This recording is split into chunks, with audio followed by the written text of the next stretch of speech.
Hey there. So, got a snowblower here for us today as a subject, and it was brought to me. The owner mentioned that it doesn't start and idle like it used to, and so they brought it here for a tune-up.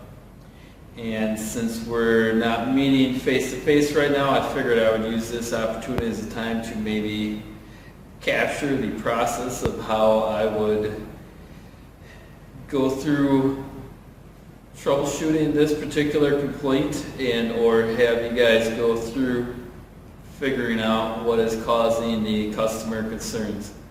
Speaking of that, let's start out with verifying the owner complaint or the customer complaint.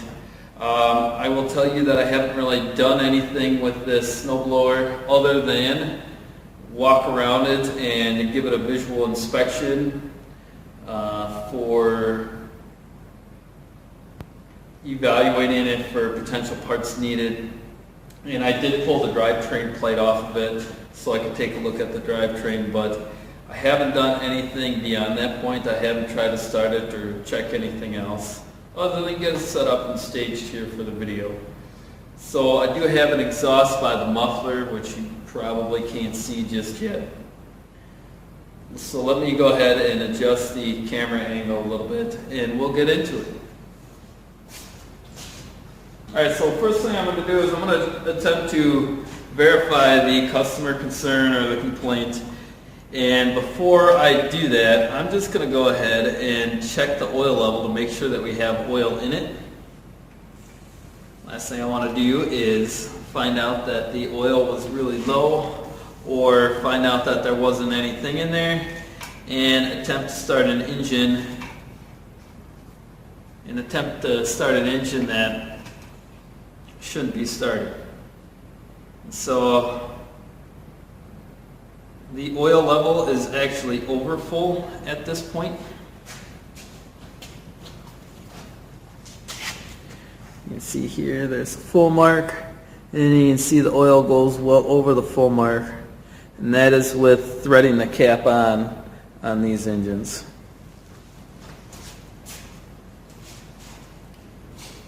So that's probably not helpful, because while the 5W30 is light and fluid right now in the shop at room temperature, it's much thicker when we're -10, -15, and that can have an extra drag or extra load on the engine, especially if it hasn't had a chance to warm up yet.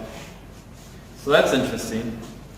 But this particular owner wouldn't be the first one to overfill the crankcase. So,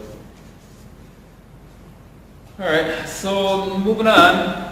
Make sure my fuel valve is on. Make sure I got fuel to start with. Got plenty in there. Doesn't smell the freshest though.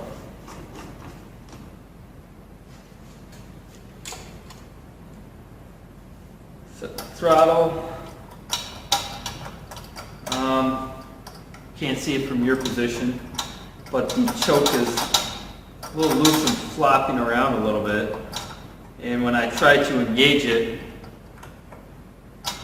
the clicks of the detents aren't very distinct, so that's curious. Another one of the reasons why it's here. It's got a cable that frequently disconnects. Alright, so we'll prime it. Spark plug is on. It's kind of hard to push, so that's also curious. Let's go ahead and see if we can start it. Let me turn the exhaust on.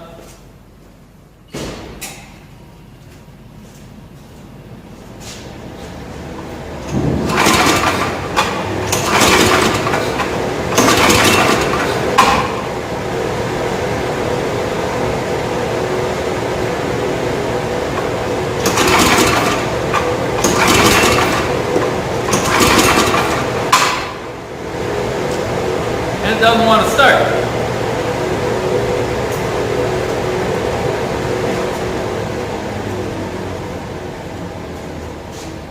Alright, so now that it doesn't want to start, we need to start getting into doing some diagnostic tests.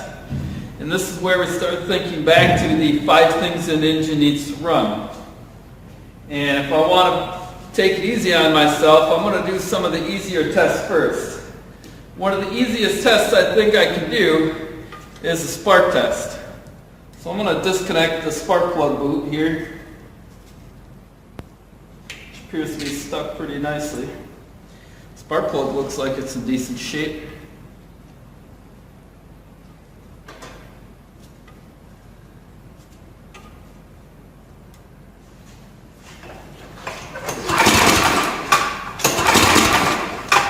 I hope you guys can see that on camera. But it looks like we have sufficient spark. So that's good. And while that's disconnected, the fuel smells very stale now that I've pulled it over that time. So to me that tells me that we are delivering a little bit of fuel. But it doesn't smell like very fresh, so that's something to take note. While I'm here, I'm going to just pull the spark plug out, and I just want to take a look at the firing end, the electrodes, and see how they look. Nice and black. Okay, that's not atypical of these type of engines, but it is pretty dark compared to what I'm used to seeing on a machine that was run more recently. But it does look like a pretty new spark plug. I'm going to put that back in for the time being. By the way it pulls over, I'm not overly concerned with the amount of compression right now. I feel that it probably has a sufficient amount of compression. So the next thing I want to do now is I'm going to leave this unplugged, and we are going to pull this carb cover off here, so we're going to back this up out of the way.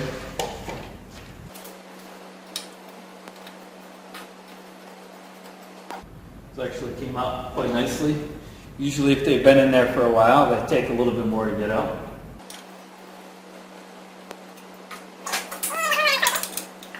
This one too actually came out quite nicely. So it makes me wonder if this has been serviced or touched before. And this is a self-drilling screw. Normally these HMSK80s or these Tecumseh Snow King engines would have like a self-threading screw. This is definitely not factory.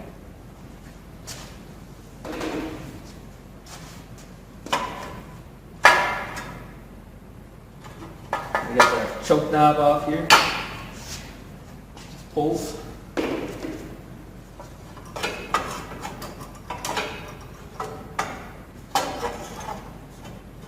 I'm hoping I can not have to move the chute adjuster here.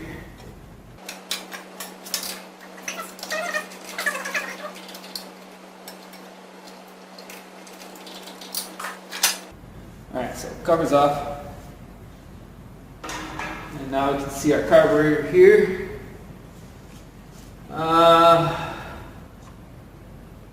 Curious. This is our primer hose here. It's laying loosely. You can't see anything, can you? Let's see if we can bring it down a little bit closer here. Alright, so you can see here the primer hose is laying loose. It's supposed to be hooked up here. Okay, so I'll just go over some visual observations that I see now that I've got the cover off.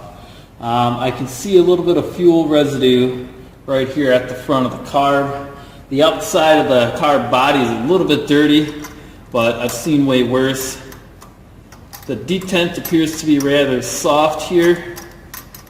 This is the throttle right here.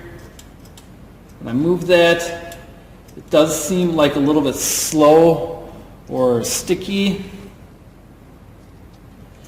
And if I look underneath it, there's usually a little foam gasket that goes around the throttle shaft right before it goes into the carburetor body.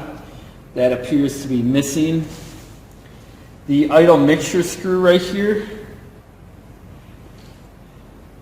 looks like it's a bit far out, like it's been adjusted out quite a bit more than I think I normally see it. It also looks like maybe it might not be the original screw. Could be wrong though, but it makes me wonder. The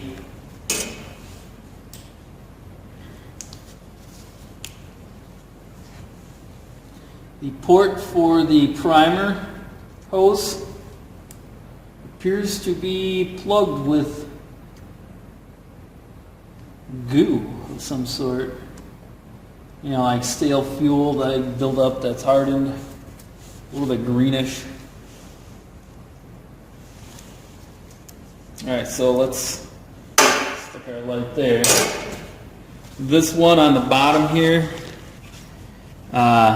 the foam washer gasket is missing from the throttle shaft here. The primer hose is unplugged, yet when I try to push on the primer,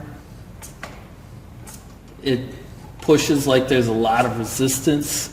So I wonder if this hose is plugged or pinched or collapsed or some other way blocked, but it's harder than normal to push on. And then the idle mixture screw right here appears to be newer than the rest of the carburetor. I might just be looking at it weird, but it also seems to be turned out quite far compared to what I'm used to seeing. And then if I bring it around a little bit here,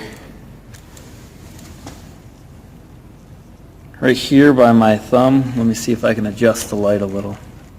The hose barb where the primer hose goes appears to have a bunch of goo or something stuck in it. Probably not a good sign. But on the bottom of the carburetor, there is a little drain petcock here. And with the fuel valve still on, I'm going to go ahead and just attempt to drain a little bit out into a rag to see what it looks like or see if anything even comes out. Alright, so it does come out.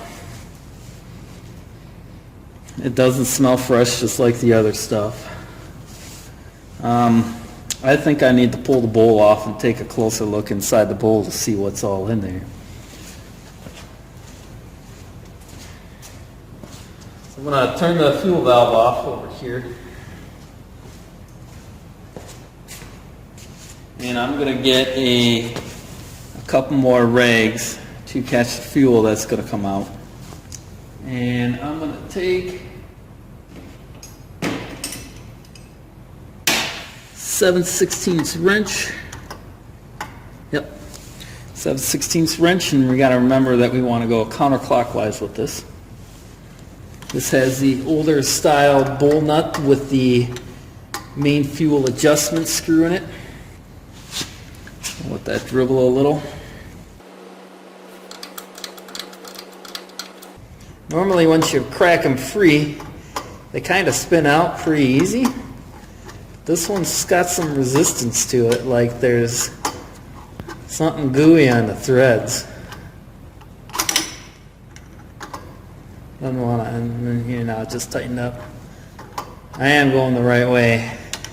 There's something on there that's making it not want to come out quite so easy.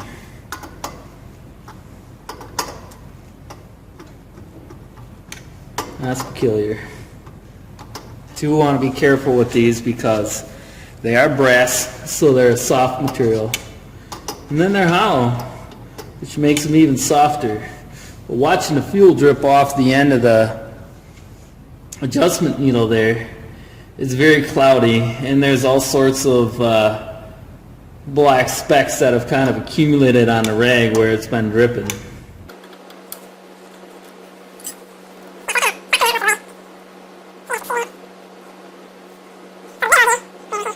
So the big hole here by the tip of my finger looks clear, but if you look here, if I tip my finger, see like a little smudge or dark spot? There's another hole there. That looks pretty well plugged. So we'll set this off to the side. We'll take the bowl off. We'll look inside the bowl. And we'll keep going here. I'm just checking the orientation of the bowl here and finding where that angle or that flat spot is to take note of how it's coming off, because normally they're at a different angle than what this one appears to be, because this flat spot, and I'll show you that when we have it off, is supposed to be parallel to the hinge pin on the carburetor float, and I don't think this one's going to be that way. Now I'm just trying to gently break it free to not tear up that O-ring seal if I don't have to. So it was pretty close to where it should have been, but not quite. But if you take a look on the inside here, there's a few little black speckles, but mostly green residue and goo from old gas. Okay? Yeah, not fresh. Float appears to be in okay condition. Doesn't look like it was frozen with a bunch of water or anything. So I think what we might have to do here is, I'll start easy and I'll start by spraying the carburetor out while it's still on the machine.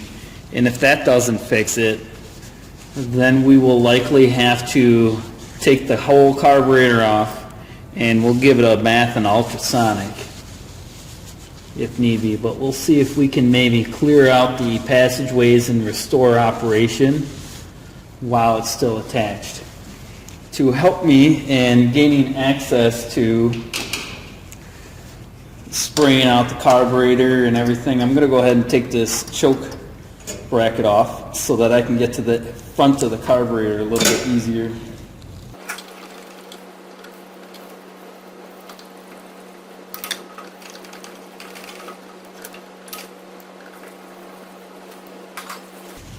Alright, let's take my light. Let's go look down the front of the carburetor. There's a bunch of green goo sitting in the bottom front of the carburetor and then I don't know how well this is going to come up on video, or if my camera's probably not good enough to pick it up. But if we look very, very, very, very carefully, right up there, right above the little casting mark, there's a tiny, tiny little hole. And that is the atmospheric vent for this carburetor.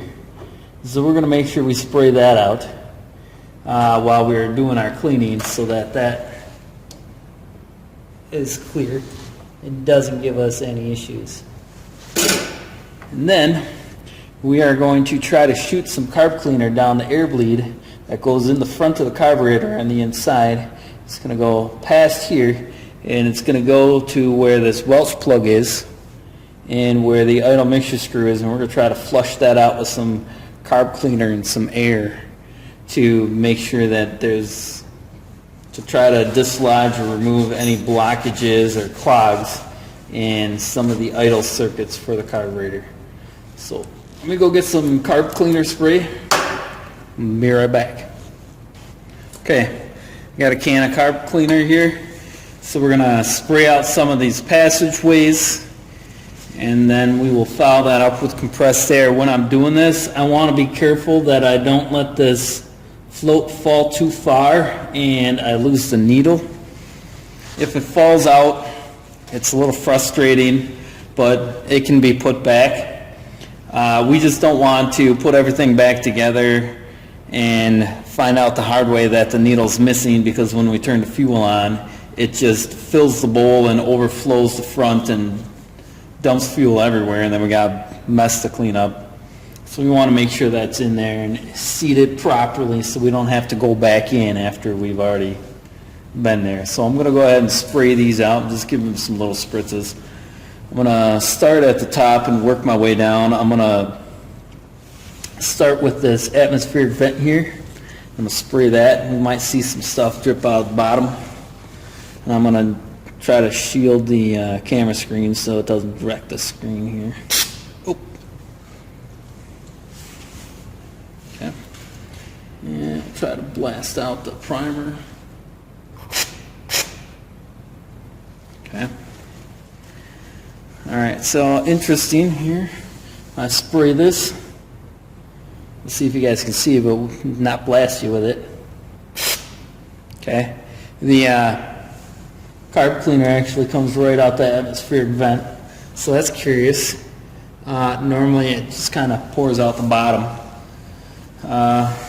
Interesting. So let me just try to cover that. See if we can blow it out the bottom here a little bit better.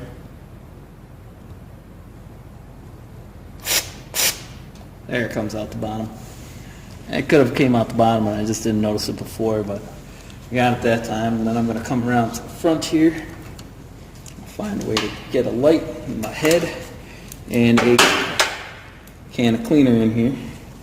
And I want to spray down the air bleeds.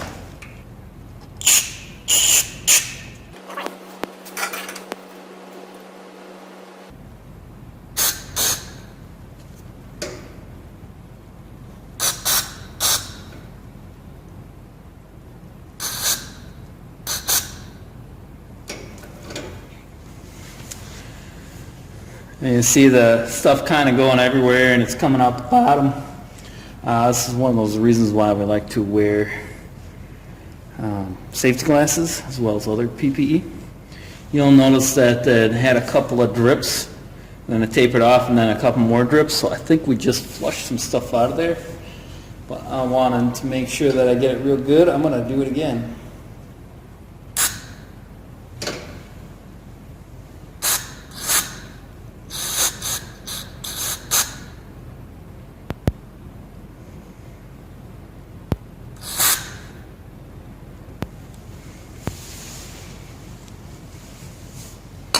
And then we're going to have to clean this too. So for right now, I'm actually going to just set it on the pile of rags and just give it a spritz and try to clear it out without taking it apart, without changing any of the adjustments, just to see what kind of improvement we can make.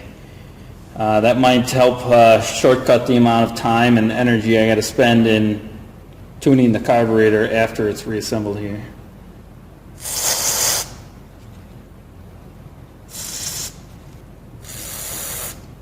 This is a little bit gummed up, but not so much to the point that I feel I need to give it a bath in the ultrasonic, since I can spray much of it out at this point. But I am going to go get my carb cleaning tool and see if I can stick a wire in this small little hole here. This hole right here is for idle fuel delivery. So got the smallest needle for my carb cleaner kit here, and I'm going to just try to insert that gently.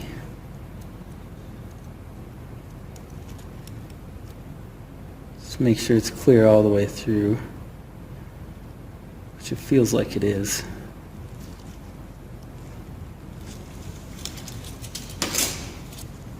Maybe one more spritz down here.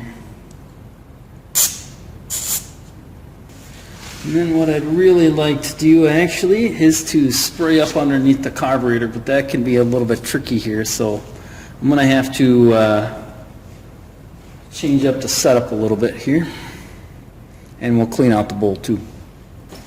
Alright, so whenever I'm tipping these things up and they've got kind of a full tank of gas, which this one does, I'm going to take the cap off and I'm going to put a plastic bag down.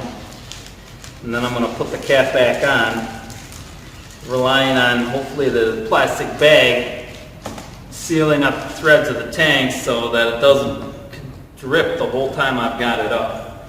And then I'm going to move stuff out of the way. And I'm going to tip the snowblower up onto it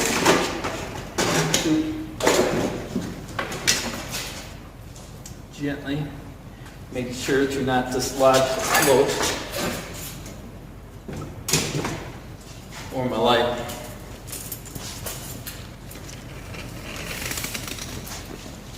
Alright, so now I can see a little bit better without gravity wanting to put that carb cleaner back down in my face. I'm going to shoot some right out the main nozzle here.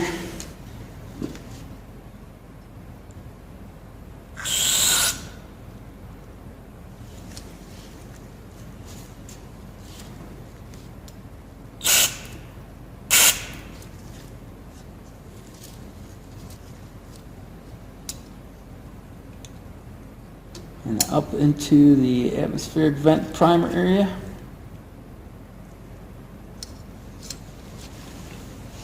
Get in there.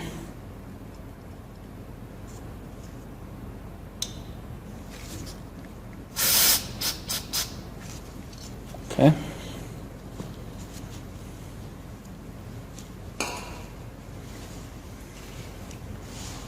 So get those sprayed out. Just some light spritzes.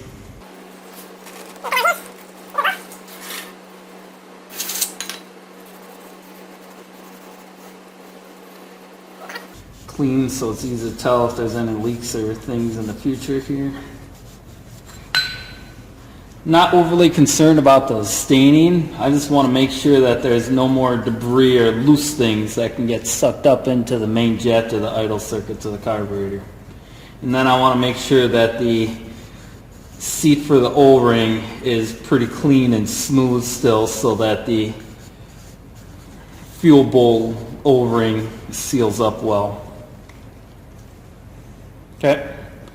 And then the next step will be to put it all back together, see if we've made an improvement or see if it's got to go through the effort of taking the whole thing off and giving it an ultrasonic, and if the ultrasonic doesn't do it, then it's new carburetor time. Alright, so now that we got the carb bowl cleaned out, we've got the carburetor all cleaned out, I'm just about ready to go ahead and reassemble this. I haven't done a full cleaning on it, but I'm kind of doing that for just, I want to just get it clean enough just to see if I can run it and just diagnose it here, and then if it doesn't fire after that, we'll take some more drastic measures. Just real quick before I reassemble it, I'm going to just follow up all the points where I sprayed out with carb cleaner. I'm going to just shoot a little bit of compressed air in there as well, just to make sure that things are clean. I also like to do this with the bowl off, so that way, and the primer disconnected, so that way I don't blow up any primer bulbs or anything. Just push any last little bit of debris out if there's any remaining.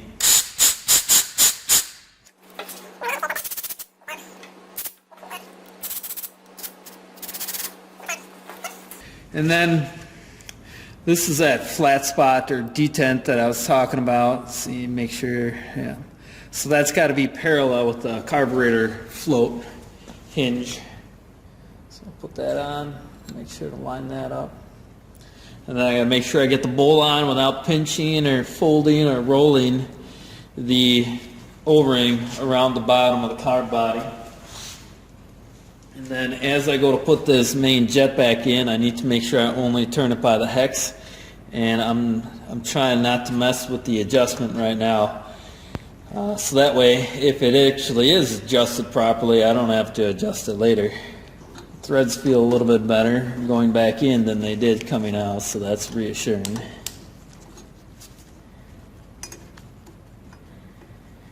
And then of course when we do this, we only need to snug it up. We don't really need a whole lot of torque, which is why I like the little combination wrench here. Just snug so that it doesn't leak. And we'll go ahead and we'll hook up primer hose. The hose may have cracked and fallen off. Let's see if we've got enough to get that on there without it kinking.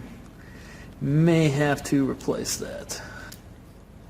Next comes our choke. Make sure that gets installed the right way.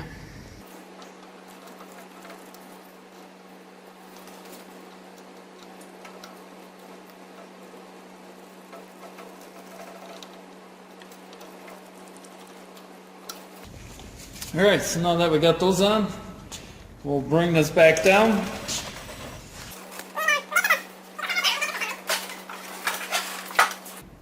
Alright, so we'll undo the plastic bag.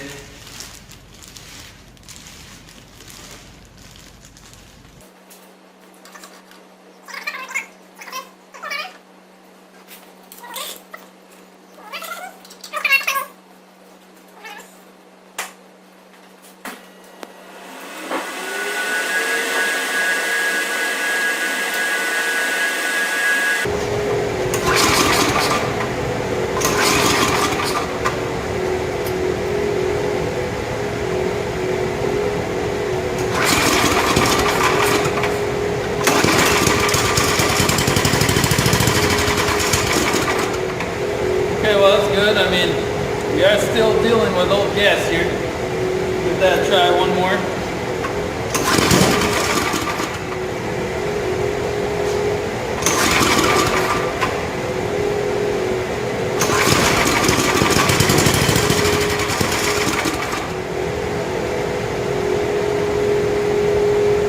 Alright, well at this point I'd be inclined to check the presets on the screws. Let's see if we can do some adjustments. Maybe the presets are pretty out of whack. I suppose I could have probably made the assumption right off the bat that the carburetor is misadjusted based on how dark that spark plug looked. But some of these older machines do have pretty dark looking spark plugs, but that one was a little bit darker than what it should be. We're looking for like more of a grayish tannish color on the ceramic insulated spark plug, and that was pretty much all black. So and I mentioned before that I thought this screw was out a little bit. So at this point now, you know, I haven't replaced the gas with fresh gas, which I would really like to do that. Just because of the situation of the school year and everything, at this point I haven't actually gone to the gas station to get fresh gas. So I don't have any at the time of this filming, but I might have to do that soon. But let's go ahead and I'm going to check the settings on the carburetor here. I have a feeling I'm going to find something that's a little out of whack, but you can see it, or maybe you had a hard time hearing it over the exhaust fan, but it did want to start, and it did start and run briefly, but it did not want to stay running. So that could be that our carburetor adjustments are out of whack, or it could be because we're dealing with some old gas. It's just not vaporizing as well as it should be. I have a feeling that it's more so the adjustments. So let's check those. I'll show you how to check those. So for this, we're going to need a flat blade screwdriver that fits proper. And what I'm going to do here is I'm just make sure it turns easy right now. And I'm going to just use a couple of fingers. And I'm just going to lightly turn this in, counting my turns until the needle stops moving. And I want to be gentle with this, because if I jam it in there or if I crank it really tight, I'm going to damage the screws and I'm going to damage the seat for the needle in the carburetor as well. So I'm going to go very gentle, and I'm going to count my turns so that way I can put it back to where I originally started from if everything is good to go.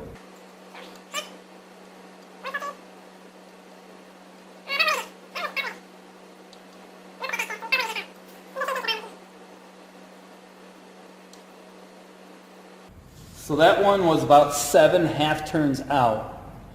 7 half turns out is about 3 1/4 full turns. These bottom, or these main mixture screws, are supposed to be 1 1/2 to 2 turns out, depending on the particular model of the carburetor. So this one was out quite a lot.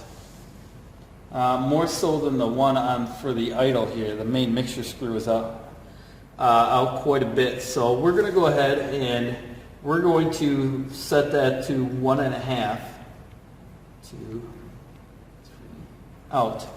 And we'll try it again, because the main mixture and the idle mixture cooperate together. Now at lower engine speeds, the engine runs primarily off of just the idle, and at moderate, so like medium engine speeds, the engine will actually run off a combination of the idle circuit and the main jet. So, alright, so we got that reset here. So let's go ahead and let's give it another try.